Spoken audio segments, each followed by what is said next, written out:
supaya para ulama yang ada pada hari ini dia tidak sewena-wenanya menggunakan ayat Al-Quran itu dan memahaminya dengan menggunakan semata-mata akal fikiran mereka semata-mata tanpa mempunyai disiplinnya yang tertentu.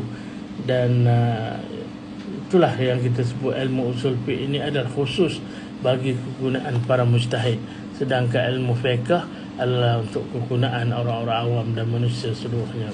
Yang keempatnya tuan-tuan, ilmu usul fiqh adalah bertaraf fardu kifayah, manakala ilmu fiqh secara asasnya adalah bertaraf fardu ain. Dan bagi setengah-setengah kes ada juga ilmu fiqh itu dikira sebagai fardu kifayah bagi setengah-setengah individu dan masyarakat. Ilmu usul fiqh memang tidak wajib untuk diketahui, dipelajari dan didalami oleh semua manusia, kerana tidak semua manusia, tidak semua umat Islam mampu untuk mendalami ilmu usul fiqh, apatah lagi untuk menggunakannya. Dan maka dari masa ke semasa, pada setiap masa umat memerlukan segolongan kecil daripada mereka untuk berfungsi mendalami ilmu usul fiqh ini dan menggunakan kepakaran mereka dalam ilmu usul fiqh ini untuk beristimbat dan mencari hukum-hukum baru yang berkaitan dengan masyarakat dan keperluan masyarakat pada setiap masa. Berbeza dengan ilmu fiqh, kerana ilmu fiqh adalah keperluan untuk semua orang ataupun keperluan untuk orang awam untuk beramal sepanjang kehidupan mereka, maka ilmu fiqh ini adalah ilmu fardu ain yang wajib dipelajari oleh setiap umat Islam. Tanpa mempelajari ilmu fiqh, maka mereka tidak akan dapat beramal secara yang betul yang dikehendaki oleh Allah. Dan mungkin sebahagian daripada ilmu fiqh itulah yang kita kata sebagai contohnya perkara-perkara yang berkaitan dengan perkara fardu kifayah seperti pengurusan jenazah dan sebagainya, yang juga tidak diwajibkan untuk setiap orang yang terlibat pada setiap masa. Maka mempelajari satu perkara fardu kifayah itu juga dihukumkan sebagai fardu kifayah untuk mencari ilmu berkaitan dengannya. Jadi itulah tuan-tuan beberapa perkara yang membezakan di antara ilmu fiqh dan ilmu usul fiqh. Dan dari segi sejarahnya, sebenarnya ilmu usul fiqh sudah pun bermula pada zaman Nabi SAW, sebagaimana yang diisyaratkan oleh Rasulullah SAW ketika menghantar Muaz bin Jabal ke Yaman menjadi gubernur di Yaman. Sebagaimana Nabi SAW bertanya kepada Muaz, "Fabima taqdi, bagaimana kamu hendak menghukum wahai Muaz apabila kamu berada di Yaman?" Dan Muaz menyebut, "Ajtahidu bil Quran, aku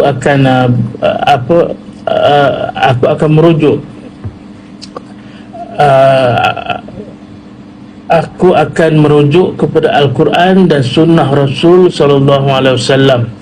Dan Nabi sallallahu alaihi wasallam seterusnya bertanya, "Bagaimana jika kamu tidak mendapati secara jelas hukumnya dalam Al-Quran dan hadis?" Maka Muaz menjawab, "Ajtahidu bi ra'yi wala alu." Sesungguhnya aku akan beristihad dengan pandanganku, dengan pemikiranku, tetapi aku tidak akan lari daripada prinsip atau dasar Al-Quran dan hadis itu sendiri. Maka Rasulullah SAW membenarkan kaedah yang akan digunakan oleh Muaz. Lalu Rasulullah SAW memperkenankan perutusan Muaz bin Jabal hingga ke Yaman. Dan perkara ini bersambung hinggalah ke zaman para sahabat-sahabat yang lain, sebagaimana Khalifah Abu Bakar Siddiq yang menggunakan ijtihadnya untuk mengumpulkan penulisan Mushaf Al-Quran walaupun ditentang pada awalnya oleh para sahabat yang lain. Kemudian ilmu usul fiqh ini juga digunakan oleh semua para mujtahid walaupun tidak semua manusia faham bagaimana mereka menggunakannya. Di peringkat awal-awal, sebagai contohnya Imam Malik contohnya, atau Imam Abu Hanifah yang terlebih awal di kalangan para tabi'in yang menjadi pengasas kepada mazhab-mazhab fiqh yang besar, yang muktabar, maka mereka akan memfatwakan pandangan mereka berdasarkan persoalan atau keperluan dalam masyarakat.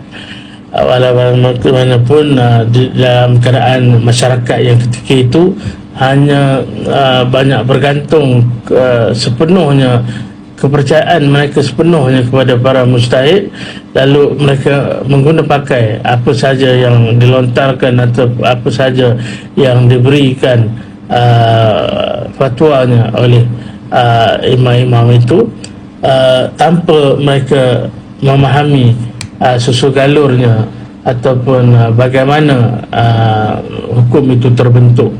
Sehinggalah lahirnya Imam Syafi'i, Muhammad Idris Syafi'i ini, yang merupakan di antara pengasas atau yang terawal membukukan secara berdisiplin dan mengemaskini ilmu usul fiqh dengan menyusun kitab Ar-Risalah, lalu dikembangkan kemudiannya oleh para ulama-ulama yang lain.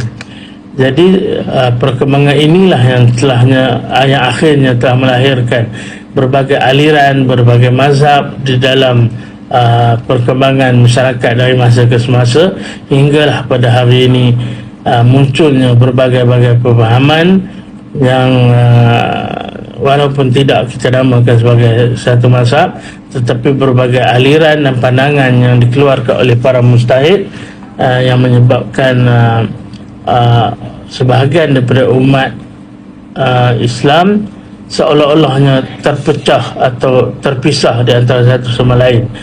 Lebih malang daripada itu, sebahagian daripada mereka akhirnya timbul pergaduhan, perselisihan, bermasa muka dan sebagainya, dengan perbezaan-perbezaan yang sepatutnya tidak menjadi punca kepada permusuhan di kalangan umat Islam. Tetapi perbezaan-perbezaan ini adalah satu rahmat yang menyebabkan ataupun memudahkan masyarakat untuk beramal tanpa terikat dengan hanya satu keadaan, satu situasi semata-mata yang meletakkan hukum yang sama, tetapi melalui perbezaan pandangan ini mewujudkan dan menzahirkan keluasan dan murunah atau fleksibiliti Islam itu di dalam mengatur kehidupan bermasyarakat.